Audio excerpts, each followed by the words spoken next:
Hey, it's me, Will White again. I'm back answering some more Black and Korea questions for you guys. I've been getting a lot of emails for pretty much ever since I posted my first video. I've been getting like email after email after email, and it's like really hard for me to kind of keep up with, but I definitely wanted to make sure that I was answering each of you in some way, shape, or form. So we'll get right into it. One of the most frequent questions I've been having is the application process, and basically I probably had about a month left of college, and I found out about a website called www.asia-teachers.org, and on that website, it's basically the housing website for a recruiter, and that's one of the ways that you can basically get your job over in Korea through a recruiter. And so my recruiter was Don Park. He's a real nice guy, was able to find me work within, I want to say, maybe about 3 weeks or less. That was just my way, and personally, what I will say about that experience was Don, although he's a great guy, it's more of a pretty much I get you the job and you pretty much do the rest yourself, you know, like basically getting acclimated and things like that. If you're one of those type people that needs to feel, I guess, a part of a unit going over into some place that you don't know, I would recommend going to Dave's ESL Cafe. Like, just Google Dave's ESL Cafe, and they have like basically message boards, and they have a lot of groups that actually have full programs. Like, personally, mine wasn't a program, so to speak. I just had a recruiter that found me a job. And but the people that have programs have great experiences. Like, some of my peers out there had that program experience, and basically they would have like lunches, they would have trips, they always had another set group of people that were out there under the same umbrella. So it's kind of like going out someplace with people that could potentially automatically be your friends. But for my experience, I was kind of like pretty much just out there on my own, and I had to like make friends myself. And one specific question came from at Tay Cardboard. StarCraft is very, very big over there. All my students love StarCraft. They would be like, and this is my impression of some of my students, most of my students. Teacher, you play StarCraft too? You know? And I'd be like, what? What is that? And they're like, StarCraft 2, very, very fun game. And so they would tell me about, like, basically their dads, their uncles, them, everyone, like their siblings, sisters, brothers, whomever. Everyone knew StarCraft, and everyone would go to the PC room to play this game. And I never played it though while I was there, but it's definitely a big deal. We're gonna get into like the compensation and monetary things, you know, like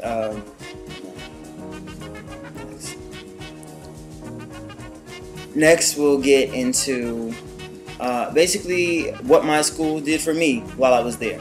So, like I explained to you before, I went over, I had to get my visa from Atlanta, and I had to pay for that out of my pocket, but the flight from Atlanta to South Korea was paid for by my school, so I never like had to come out of pocket for that. But I have heard of people having to pay it and then they get reimbursed when they get out there, but thankfully Don set up something to where I didn't have to pay anything out of pocket, because I mean the ticket at the time was, I believe, in the thousands, like a ticket over to South Korea. So I didn't have that. I actually got there.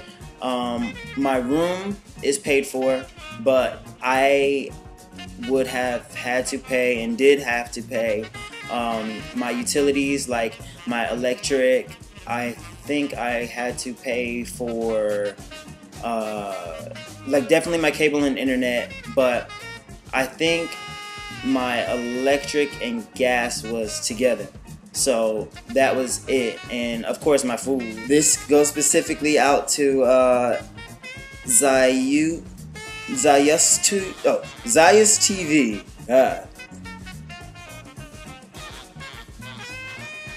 Next, this one goes out to Zayas TV, and Zayas TV asked me would I go back to visit, and my answer is most definitely, of course. Like, I still have tons of friends out there. Like, I have Korean friends out there. I even have some English teacher friends that are still working out there, and some that have left, come back to the States, and then gone back to teach again.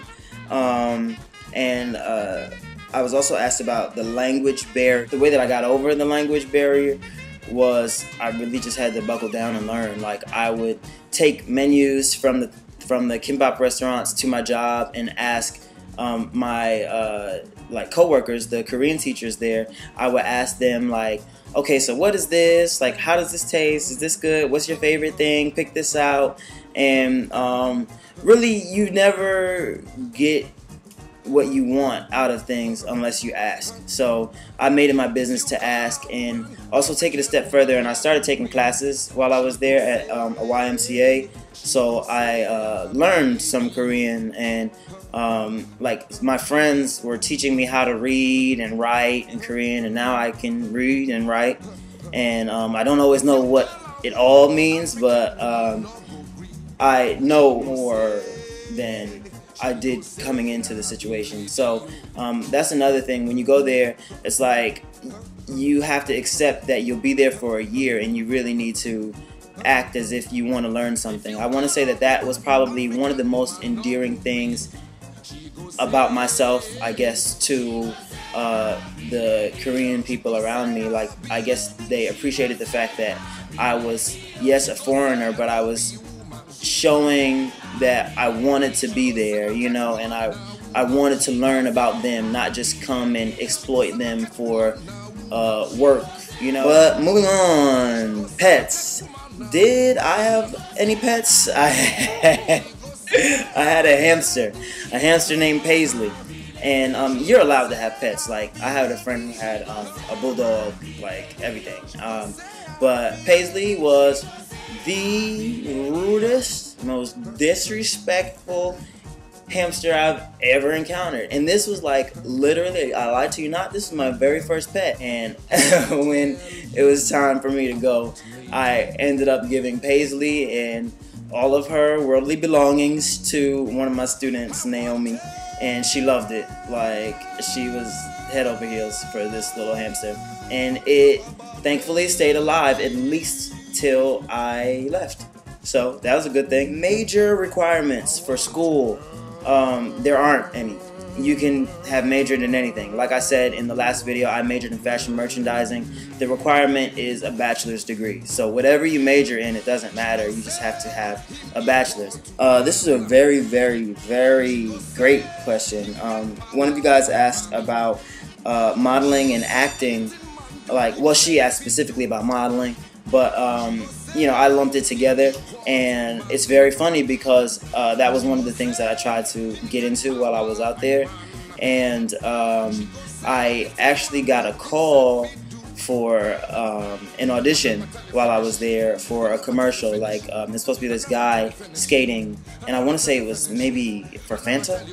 Yeah, I think it was like a Fanta orange soda. I had a coworker who was actually in a movie while she was out there. She was in Marine Boy, which is like a really big character. Finally, I always get the question about my experience, and just go out there with an open mind and you'll make your own experiences. And mine were great because I feel I didn't do a lot of online research trying to figure out, okay, how is this going to be this first day, and how is this going to be that second month, and how is this going to be that third month.